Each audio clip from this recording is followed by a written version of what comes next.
Let me fix my thing first. Okay. I don't really know what to put you. You guys want to see something? You guys are not saying very good. Okay, now I just need to move over.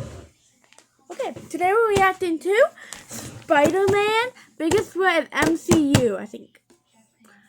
So we're gonna watch it, and honestly, let's see if it's good or not. It's from the Spider-Verse. So let's watch it.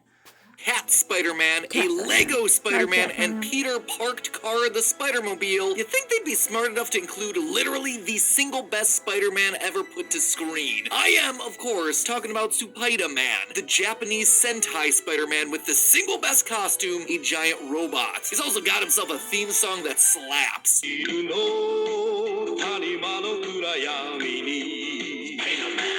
We were robbed, I tell you. Robbed. Hello, Internet! Welcome to Film Theory, the show that'll put its hand on your shoulder and say, hey. So, Spider-Man's kind of in an interesting spot in cinema, isn't he? The whole franchise has some of the best, as well as some of the worst superhero movies ever made, even if the memes are always top shelf. Look at little Goblin Jr.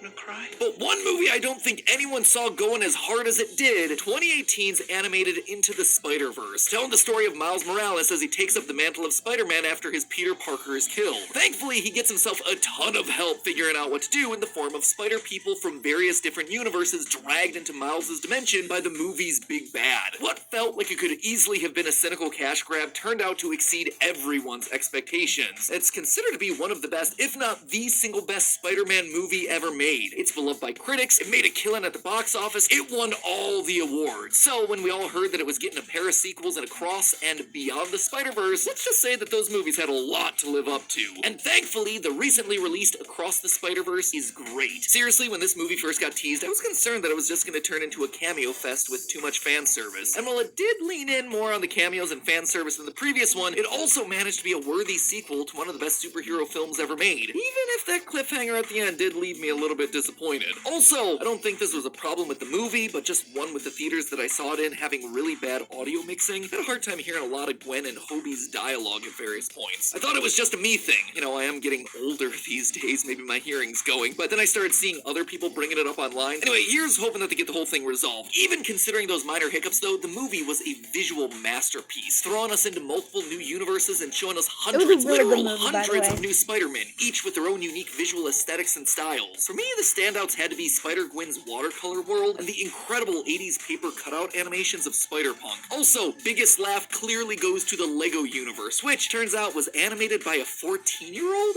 Kids these days, man, you guys are so talented. Without a doubt, Across the Spider-Verse took all the ideas from the first film and turned them up to 11. Spoiler warning for Across the Spider-Verse in case you didn't figure it out by this point. After the events of several recent movies, including Into the Spider-Verse, Spider-Man No Way Home, and Doctor Strange in the Multiverse of Madness, which, yes, Doctor Strange is specifically called out in this movie. Don't even get me started on Doctor Strange and the little nerd back on Earth 1999-99. Holes have started showing up throughout the multiverse. These have let bad guys slip into alternate dimensions and wreak havoc. In response, Miguel O'Hara, the sci-fi Spider-Man 2099, has set up the Spider Society to help police the multiverse and bring all these villains home. But when Miles wants to join the Spider Society, Miguel refuses him at every step, because Miles is actually part of the problem. He unintentionally created the Spot, a multi-dimensional villain, and the events of Into the Spider-Verse were never supposed to happen. Miles was not supposed to be bitten by the radioactive spider. His world's Peter Parker was not supposed to die. Miles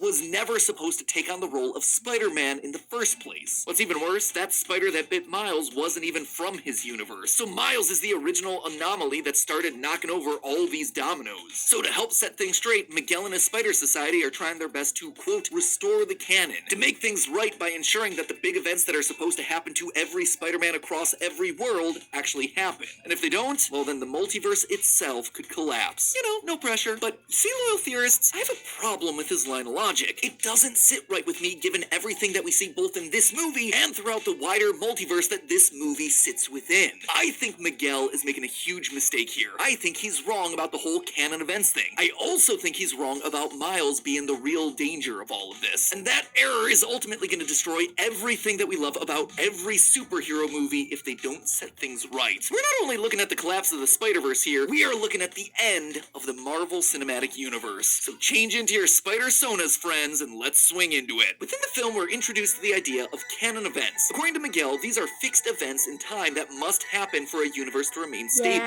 Basically, it's the explanation for why so many different versions of Spider-Man across so many different stories all experience the same things. They had to happen for that universe to exist. Now, they don't outright give us an explicit list of canon events that have to occur for all the Spider-Man, but they do show us images of several others within the web of life and destiny. The one We have a huge selection of affordable tires ready to be installed right now. 5 minutes. At Flynn's, we have the right tire at the right price right now. So when you need tires, just drive in. Flynn's will get you in right now. And tell them Finney sent you.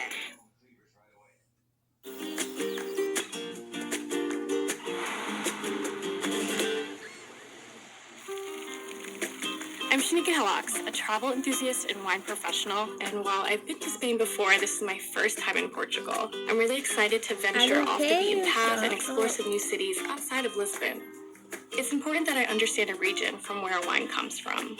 I like the terroir, sipping in a glass, but being on the ground and talking to the producers.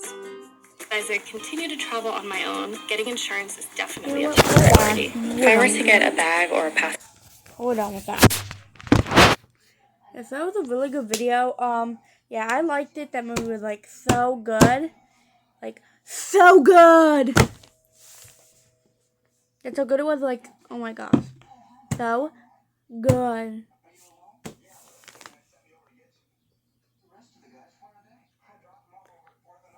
That was so good. Like, I loved it. Honestly. And editing in this video will be so much fun. But anyways, I'm gonna go now, guys. So hopefully you like this video. See you next video, guys. Bye-bye.